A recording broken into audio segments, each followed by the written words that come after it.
Maraknya pemberitaan mengenai anak pertama Nikita Mirzani dengan seorang pria bernama Fadel kian menyita perhatian publik. Ya gimana enggak ya? Tiap hari ada aja tuh muncul di FYP kita soal drama percintaan mereka yang dianggap di luar batas. Banyaknya isu mengenai Loli yang tengah berbadan dua membuat Fadel Al-Fajar Bajideh akhirnya buka suara. Duh, sibuk banget klarifikasi sih. Emangnya siap dengan segala hujatan netizen? Sekarang klarifikasi karena udah dalam batas banget. Sampai memfitnah hamil, sampai abuse gue bilang sama Loli. Itu udah dalam batas banget. Dan sekarang gue sekali klarifikasi pengen membawa ya dengan kuasa hukum gue ya. Karena di sini gue bilang sekali lagi itu tidak benar, berita-berita yang ada di luar sana nggak benar. Karena udah membuat gue kesal, sakit hati. Karena kan nggak ada hati nuraninya buat menghujat kita. Karena gue tahu di sini kalian menghujat gue, menghujat Loli, menghujat keluarga gue karena kalian tidak benar dan tidak ada bukti. Duh Fadel, biasa aja kali. Gak usah angkuh gitu mukanya. Lagian kalau emang gak bener ya diamin aja. Gak usah sibuk klarifikasi sana sini. Bukan cuma soal isu hamil nih. Fadel juga menjelaskan mengenai beredarnya bukti transfer dengan nominal berbeda-beda yang diberikan untuk Fadel. Waduh, Loli kan anak di bawah umur. Masa iya sih dia harus menghidupi cowok? Jadi kalau yang buat transferan itu kan gue punya ya sistem di Anten itu ada mutasi. Nanti kita buktiin lewat mutasi aja seperti itu, oke? Karena sistem nggak bisa diganggu gitu, nggak bisa digoyangkan sama orang-orang, nggak bisa.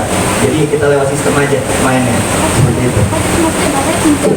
Nggak pinjaman, di situ jatuhnya kita dititipkan dan kita kasih langsung ke Loli. Nggak sampai di situ, dengan wajah yang seolah puas, Fadel menjawab pertanyaan seputar hubungannya dengan Laura Meizani yang sempat disebut putus. Buat putus, kalian di prank semua sama gue. Itu yang membuat gue jadi lebih privasi lagi, kalian gak bisa nyerang gue gitu. Jangan adu ide sama gue, jangan adu otak sama gue karena gue konten kreator di sini. Jadi kalau misalnya putus, itu prank buat gue, buat kalian. Iya deh, si paling konten kreator bangga udah ngeprank netizen. Berarti bangga juga ya dipanggil podcast dan roadshow ke TV-TV. Sibuk beri pernyataan dan klarifikasi sana-sini akhirnya bisa mendatangkan rezeki juga ya buat Fadel. Nah, ngomongin soal isu, Fadel dan kuasa hukumnya membantah keras perihal kehamilan Loli. Fadel dan kuasa hukumnya juga menentang siapapun yang menuduhkan hal tersebut untuk membuktikan dan menempuh jalur hukum. Yakin nih siap? Emang gak takut kalau misalkan nanti terbukti? Kami ingin klarifikasi seputar masalah isu kehamilan ini. Isu kehamilan. Jadi di sini kita mau bantah bahwa isu itu tidak benar. Tidak benar adanya karena yang perlu menjadi bukti adalah tidak ada satu rekam medis pun yang menyatakan bahwa Loli itu hamil. Apalagi tuduhan bahwa dilakukan oleh Mas Fadel begitu. Itu sama sekali kami bantah tidak benar. Kalau memang orang-orang itu tuduh Mas Fadel melakukan yang tadi isu kehamilan itu, ya seharusnya mereka yang membuktikan dong. Bahkan kami berani tegaskan, kami tantang bahwa teman-teman yang tuduh tadi silakan untuk upaya hukum. Kalau dirasa memang tuduhan itu benar, bawa bukti-bukti yang mereka punya. Bahwa selengkap mungkin bukti-bukti yang mereka punya untuk mereka upaya hukum mau kemanapun. Kami persilakan. Gak pakai nunggu lama. 2 hari pasca Fadel buat klarifikasi dan menantang untuk bisa membuktikan melalui jalur hukum, Nikita Mirzani dan kuasa hukumnya langsung menyambangi Polres Metro Jakarta Selatan. Waduh, kenapa nih? Yang dilaporkan, tapi siapa yang dilaporkan tanya di atas. Yang dilaporkan berapa? Siapa mungkin? Ada di atas tanya, ini kan Oke bang. terkait apa bang? Terkait apa ada di atas? Pasalnya bang. Pasalnya banyak. Ya. Ada berapa oknum mungkin Ada yang melaporkan? perlindungan anak, macam-macam dah pasalnya kita masukin.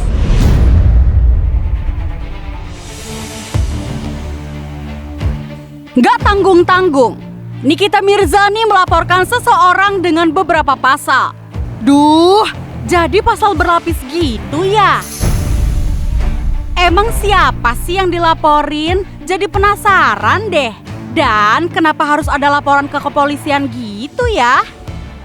Gak ada karena udah 2 tahun gak pernah main ke Polres Jakarta Selatan atau ke kantor-kantor polisi yang ada di Indonesia. Karena udah damai kan hidupnya. Jadi ya silaturahmi sekalian.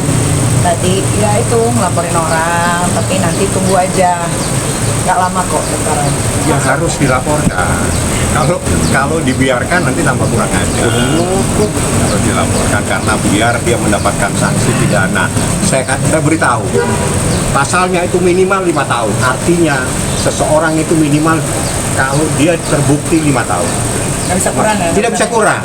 Tidak ada diskon 5 tahun. Maksimal 15 tahun. Lu nikmatin saja itu nanti. Tak ingin berbicara banyak tentang siapa dan apa yang dilaporkan, para awak media gercep mencari tahu kepada Humas Polda Metro Jaya terkait hal tersebut. Ternyata pasal yang dilaporkan oleh Nikita Mirzani cukup mencengangkan. Hayo lo Fadel, gimana nih akhirnya dilaporkan sama Nikita? Datang seorang wanita, inisialnya NM, itu membuat laporan di Polres Metro Jakarta Selatan.